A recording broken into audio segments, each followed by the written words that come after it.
What's up, average anglers? Sean here, and we are going to discuss fishing line today. With all the different types of fishing line, it can get confusing, I know. When I started fishing, we won't talk about how many years ago that was. There wasn't near the choices. There are different brands and so forth and so on, yes, but not like there was no fluorocarbon, there was no braid. It was pretty much monofilament. At some point after that, they started getting some hybrid type lines, copolymers and that such. That was a big deal at the time. Now I don't think they're used near as often. But there is one that I will recommend, and a lot of this is going to be cost-effective fishing, if you will, okay? So, this line here is 15-pound trilene big game. I bought these, it was buy one, get one, or buy two, get one free, I don't know. 900 yards of line. Still to this day, it would not bother me at all to fish Berkley big game. I absolutely love their lines, to be honest with you. They cast great, they're extremely dependable, very affordable. You could change it often if you needed to. Honestly, I have never found a reason to, and I still use this today. What do I use it for? Well, I will fish jigs with it. I've been kind of messing around the past year just to see if I really notice a difference between this and a fluorocarbon like Seaguar and Vizix, right?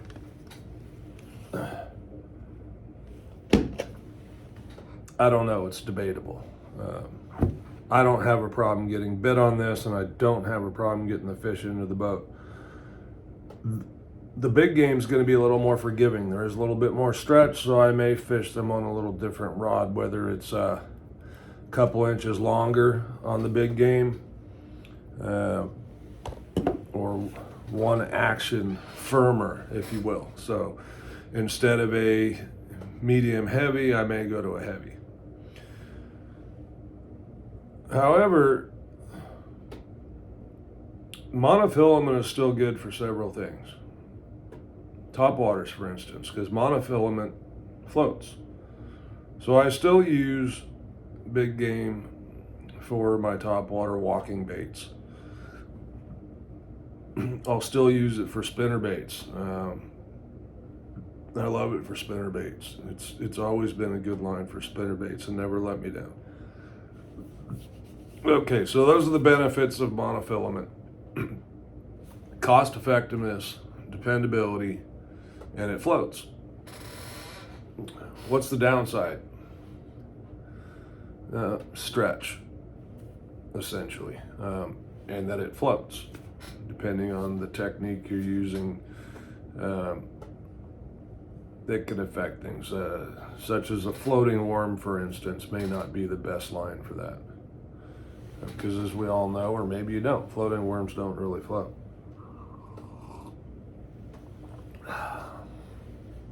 Next, we have our fluorocarbon. This is what I buy the most. You've seen the Seaguar and Vizix. I like both of these lines equally well. The difference is pricing for me, really, okay?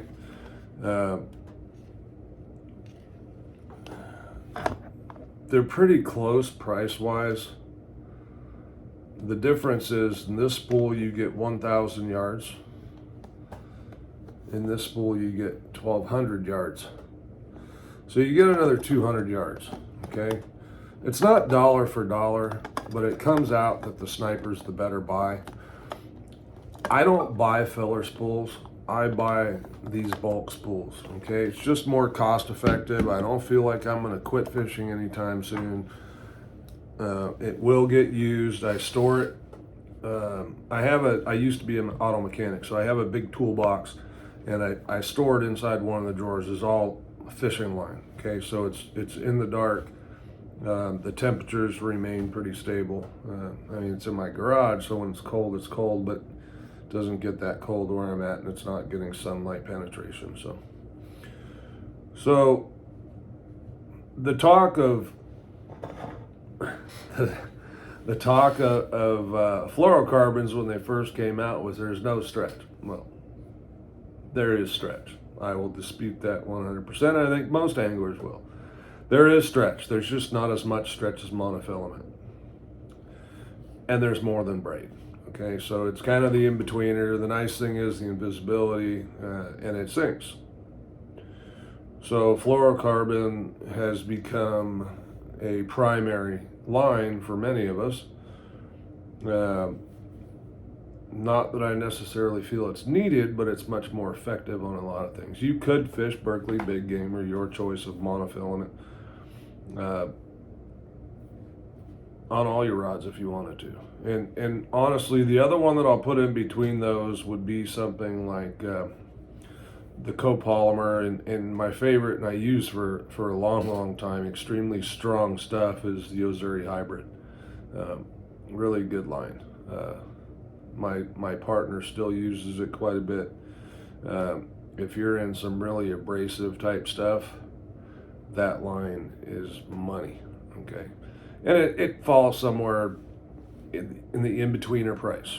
Okay, so it's and it doesn't stretch as much as mono, I don't think. All right, so moving on.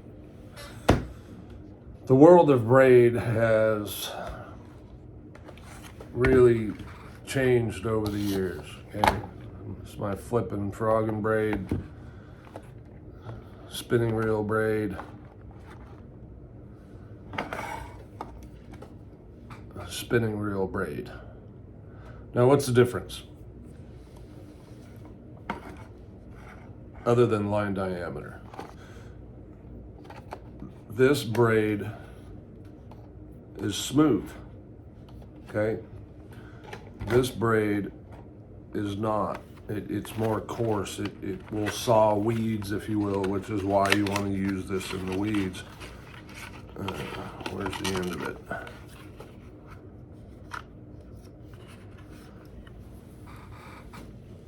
So you can see that, how it's coarse through here, right? So it works like a saw when you're in the grass, which is nice because it cuts it away. I pretty much use this type of braid for frogging and punching. And honestly, I prefer to punch fluorocarbon if I can get away with it. It's the way it goes through my hands, I prefer it. Okay? The Suffix 832 is a premium braid, very good. The advantages of braids, and this is, since I adapted to fishing braid to leader on my spinning gear, I've saved a ton of money. I've tried to do my bait casting gear. I just don't like it. I don't have a good answer for you as to why. I just don't. I like the fluorocarbon. With the new reels nowadays, you're not overfilling with line. I'm not. The reels I use don't hold a ton. 20-pound fluorocarbon, I think it's about 100 yards, okay?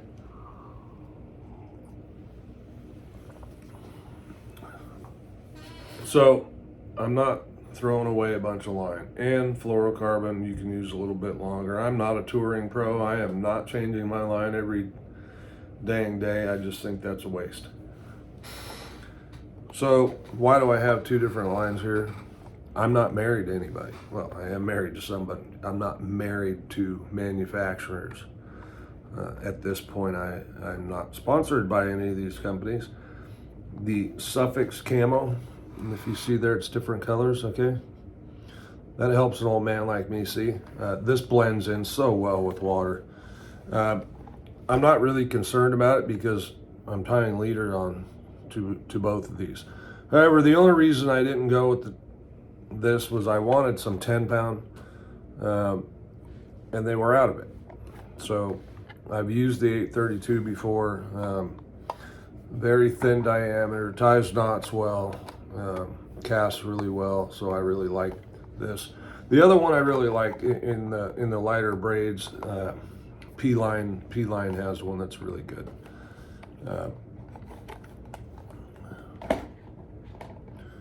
So where do you go? All right, so here's a quick roundup. I prefer mono for walking baits, not poppers. Poppers I tend to use braid. Walking baits I will use braid for buzz baits, whopper ploppers, frogs, and occasional punching. I always have one braid rod rigged up for punching when I'm punching with braid. Otherwise, it's all fluorocarbon. My jig rods are filled with mostly fluorocarbon. I do have the one with big game just because I've been kind of experimenting with it and trying to see if I notice a difference. Bites, hookups, all that kind of stuff. Honestly, I have not seen anything to date, and it's been about a year now. But when I get in a tournament, I do want to go with that less stretch just because I don't want to take any more chances. Crankbaits, rip baits, my swim baits and glide baits are all going to be fluorocarbon. Buzz baits I covered. Drop shot 9 times out of 10 is still going to be braid to leader. The only time I may go to straight fluoro on a spinning rod is if I'm fishing a Neko rig worm a lot, and I'm fishing it deep, and that's just to help it get down there a little bit better. And with the open hook, I don't feel like I need to have the additional hook setting power. The stretch is going to be made up for by using a longer rod. But if you don't have all those options, you're limited. If you're pond fishing, if you're walking banks, the green Berkley big game, I don't know why I ever really stopped using it. You get sucked into thinking that you got to have the latest and greatest and all that kind of stuff. And quite honestly, for some of you, if you're just getting into fluorocarbon and you want to try it without breaking the bank, Sunline, I believe it's Sunline, has the red label that you can get for really good prices. Okay, I still believe in buying in bulk, just because it saves you so much money unless you're planning to quit fishing anytime soon. Maybe not in 7 pound. I mean, this is for that Neko rig rod where I'll put it all on the spinning reel. Actually, I probably bought this one before I had converted to braid. I have bulk spools of 12 pound, 14 pound, 16 pound, 20 pound, and 25 pound fluorocarbon. The Seeger 17, the Sniper and Seeger aren't necessarily the same pounds that they put out. Sunline does 16, Seeger does 17, so forth and so on. As far as the braid, this Sunline braid's been phenomenal. Like I said, that P-line's really good. The Suffix here is phenomenal. It just depends on what you need. I like the high vis. This does fade after a while, but it's still easy to see on the water. And that's really why you use the high vis, is so you can watch your line. Yeah, keep it simple, folks. Don't buy into all the hype. There's ways to save money around here. All right, thanks for watching. All those like and subscribes, I really appreciate it. You guys are really helping me grow the channel. I do have a meeting this morning. That's why I'm dressed a little bit differently and just getting my day started here in the office, that I like to kick off a video for you guys. Again, thanks for watching. We'll see you next time.